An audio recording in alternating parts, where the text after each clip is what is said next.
رسالة لمجلس إدارة الزمالك، لو فيكم حد بيفهم ممكن نقعد ونتكلم ونتناقش في موضوع خوان بيزيرا.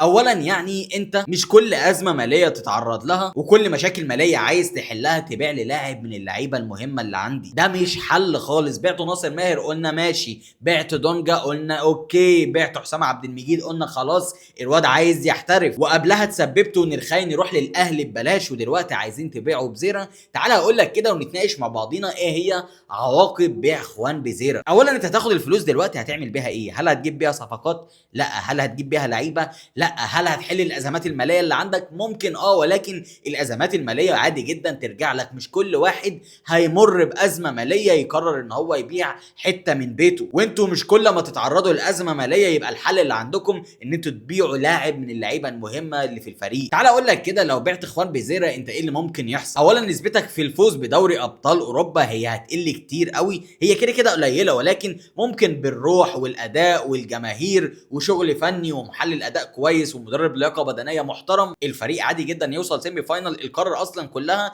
ما فيهاش غير 3 4 انديه من ضمنهم الاهلي، وبره البطوله عندك سان داونز وبيراميدز، والباقي كله على قد الايد، وحتى بيراميدز على قد الايد بالنسبه لك. انت لو بعت بزيرا اللي هو واحد من ضمن 4 لعيبه ممكن يخلوك تفوز بدوري الابطال، انت بتخسر دوري الابطال من قبل ما يبدا، زي كمان انت بتخسر نسبه فوزك بالدوري اللي هي برضه قليله. فانت لو بعت بزيرا دلوقتي خدت فلوس ولكن خسرت دوري وخسرت دوري الابطال. ولكن لو ما بعتوش بقى انت ايه اللي ممكن يحصل؟ هقول لك يا عم الدوري هنخسره، دوري الابطال عادي جدا توصل للسيمي فاينال، وزي ما قلت لك ممكن توصل للفاينال وتاخد البطوله. اولا فلوس دوري الابطال بتتكلم ب 6 مليون دولار، زائد كمان ان انت هتروح لكاس العالم للانديه، والفلوس كاس العالم للانديه دي هتجيلك كمان سنتين. تاخد ال 6 مليون دولار بتوع دوري الابطال وال 6 مليون ولا ال 7 مليون اللي هتبيع بيهم خوان بيزيرا، يبقى معاك في السنه اللي جايه 13 مليون دولار، وبعد ما يتفتح لك القيد تقدر ان انت تبني بدل الفريق 2. كل ده بان انت خليت خوان بيزيرا يقعد معاك لمده سنه. كده كده الواد امكانياته رهيبه وجباره وعادي جدا ان هو يمشي في اي وقت. الواد ده زي كينو بتاع بيراميدز، الاثنين ما ينفعش ان هم يقعدوا في الدوري المصري، والعرض اللي جاي له من الامارات هو كبير جدا انت مش هتقدر تدفعه، زائد كمان الامتيازات بتتكلم على هياخد الجنسيه وهيلعب في منتخب الامارات، فامتيازات كبيره قوي. فهو كده كده هيمشي وهيروح للامارات، او لو مش هيروح للامارات هيروح قطر، هيروح الكويت. كل الدول دي عادي جدا ياخدوا بزيرا ويجنسوه ويدوا له رقم كبير، ولكن خليه معاك انت استفيد بيه، لان هو عنده القدره ان هو يجيب لك 13 مليون دولار بان هو يفوزك بدوري ابطال افريقيا، زائد كمان ان هو يمشي، وممكن كمان لما تقعده السنه اللي جايه ويتالق يجيب لك رقم اكبر. بلاش تعملوا حركات غبيه. انا عايز اقول لمجلس الاداره شوفوا نموذج برشلونه راح عمل ايه. برشلونه في بدايه الازمه الماليه وهو مش عارف ان هو يتعاقد مع اي لاعب خالص، عارف عمل ايه؟ خد قروض عشان يجيب لعيبه، مش قرر ان هو يبيع اللعيبه المهمه اللي عنده، لا ده خد قروض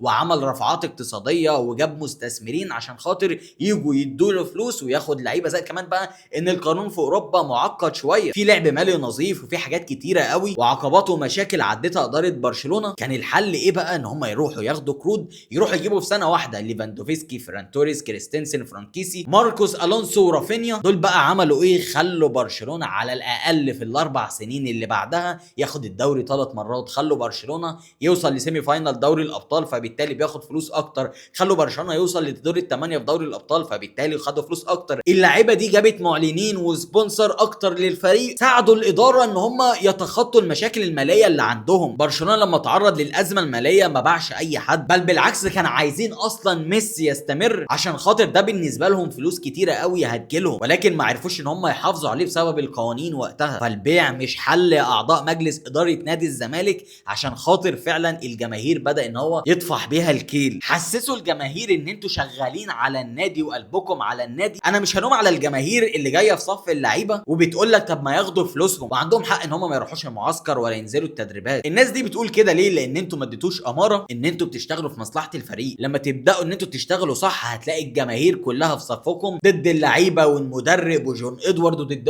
لا اله الا الله. ولكن انتوا قسمتوا الجماهير لجزئين او 3 او 4 وخليتونا كلنا مشتتين، وانتوا مش بتشتغلوا صح. احنا النادي الوحيد اللي لحد دلوقتي ما بداش معسكر اعداد، احنا النادي الوحيد اللي ما لعبش ماتشات وديه، احنا النادي الوحيد اللي جماهيره فايزه بالدوري وداخله زعلانه ومتضايقه في الموسم الجديد. بدل ما تدخلونا واحنا متحمسين ومركزين في دوري الابطال وصلتونا في النهايه ان احنا بنقول يا رب ناخد الكاس او السوبر. ولكن معلش هو في بعض الاسئله اللي محتاج لها اجابه. هو فين تيشيرت الزمالك الجديد؟ ليه ما تمش الاعلان عنه؟ معلش دي حاجه مش مهمه، دي رفاهيات يعني، خلينا نركز في الاساسيات. معسكر الزمالك، الماتشات الوديه، نظامها؟ هنلاعب مين امتى وفين؟ يا عم اقول لك على حاجه ممكن تعمل من وراها دخل، خلي الماتشات الوديه دي في ملعب بوترو سبورت ولا اي ملعب صغير يحضر فيه 2000 3 وخلي التذكره ب 100 جنيه، اهو يجي لك فلوس من ورا الماتشات دي، حتى لو هتدفع بيها مرتبات عمال غرف اللبس الهدف من خلالها هيكون معنوي. تدفع ايجار الملعب اللي انت بتتدرب عليه، اي حاجه اعملوها لوجه الله هتلاقي اقسم بالله جماهير الزمالك كلها وراكم.